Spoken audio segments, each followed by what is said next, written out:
The San Jose Sharks trade former first-round pick Ozzy Wiesblatt to the Nashville Predators.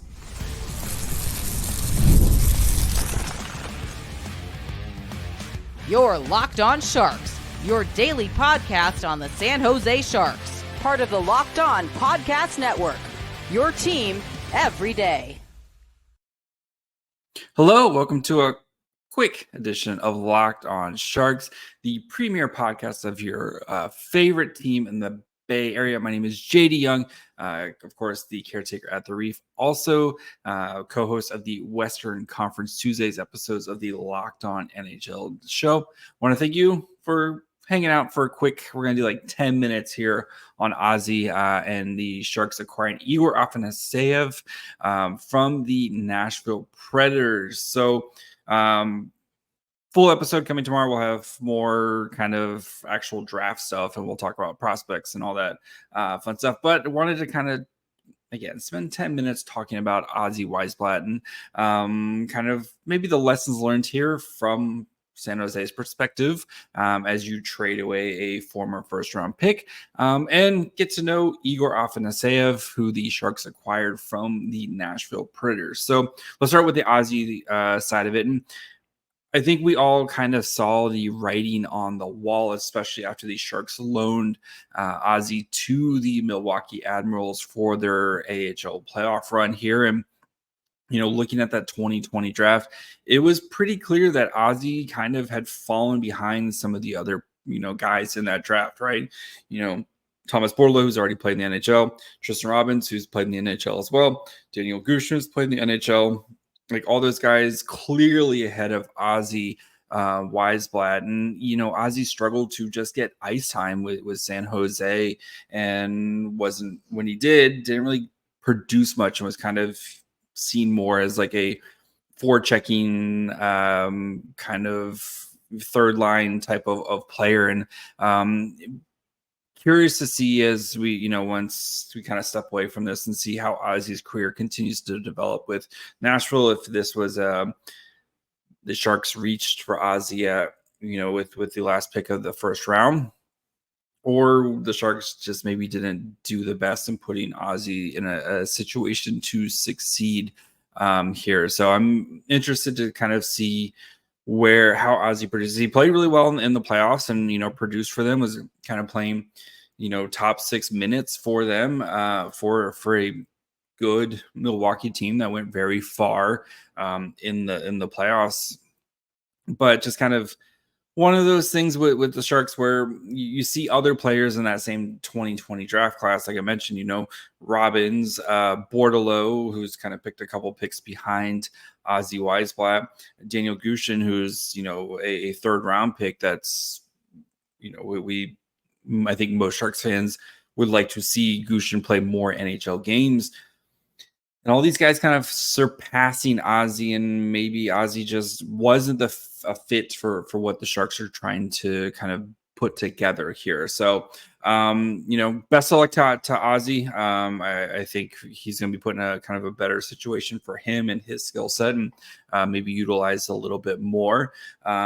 So best of luck to Ozzy. But I think for the Sharks, the lesson here is, especially with this new regime of, I'm interested to see kind of what lessons they learn and when they're kind of drafting players and making sure that they're putting them in the right position to succeed long term, and kind of how this process continues to kind of bear out. And if the Sharks are maybe done moving some of these 2020 draft guys who are maybe not panning out how they hoped or as quickly as we thought with some of these guys. So I'm just kind of curious to see how the rest of this 2020 draft class goes. But moving on to Egor Afanasyev, who the Sharks did acquire. So former second-round pick in the 2019 draft. He's a big boy, 6'4", 209 pounds, is an RFA. So the Sharks do own his rights. Qualifying offer should be like $814. So under $1 million type of player. Great season for Milwaukee. 56 games, 27 goals, 27 assists, 189 shots on goal during the regular season. Also followed up in the postseason with 5 goals, 4 assists, and 9 points in 15 games. Fair amount of penalty minutes, so just something to kind of keep an eye on there. And also a shorthanded goal king, had 5 shorthanded goals this season. So I think for the Sharks and what you should kind of expect with Egor Afanasyev is he's going to be a guy, I think, fighting for a roster spot come September, October. Worst case scenario is he's going to really help the Barracuda with some scoring pop, add some grit and toughness, is not afraid to drop the gloves. And continue to add some more size, which you have seen Mike Greer covet in his players, and either the players he's drafted or some of the players that he's traded for. And I think Afanasyev kind of fits that. Even, look at like Clem Costin, big dude, who Mike Greer acquired last trade deadline. But I think for both Nashville and for San Jose, kind of trading high, I know Ozzy was a first round pick, but late first round, and Egor was a second round pick. I think he was 45th overall. Yeah. So, these picks are basically kind of less than 10 picks apart, and about 10 picks apart, and are a year difference. So one thing to keep in mind with Egor Afanasyev is he is no longer waivers exempt, at least according to Cap Friendly. So I'm going to keep using Cap Friendly until it gets pulled from my cold dead hands. But so just something to keep in mind, he will have to go through waivers, so we can already start worrying about that. I assume probably not. It's so, but he will have to go through waivers to go back and play in the AHL. I assume he will go through waivers at some point, so do not be alarmed after he signs his new contract when we get into training camp. If he gets put through waivers at some point to get on the one, give yourself a little bit of flexibility with him, and two, he can be a massive piece, I think, for the Barracuda team, who's spent the last 3 seasons, has played in the NHL as well, played about 19 games, does have a goal when he played with Nashville.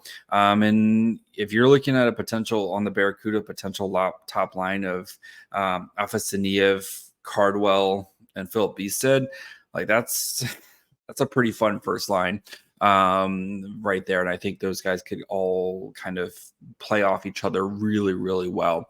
But yeah, Afanasyev, he's a very big, heavy forward who's going to kind of, I think, provide that type of skill that you're looking for. Good combination of skill and size there.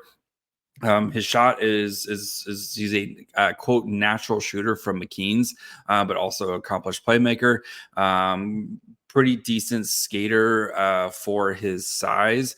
And I think this is a really solid, again, for Mike Greer, as you're trying to kind of find these acorns and get guys who maybe not were, in other teams' plans, and see what they can do when given another opportunity. I think for Nashville, you're getting a guy in Ozzy who you kind of have seen play in a small sample size, but you've seen play well.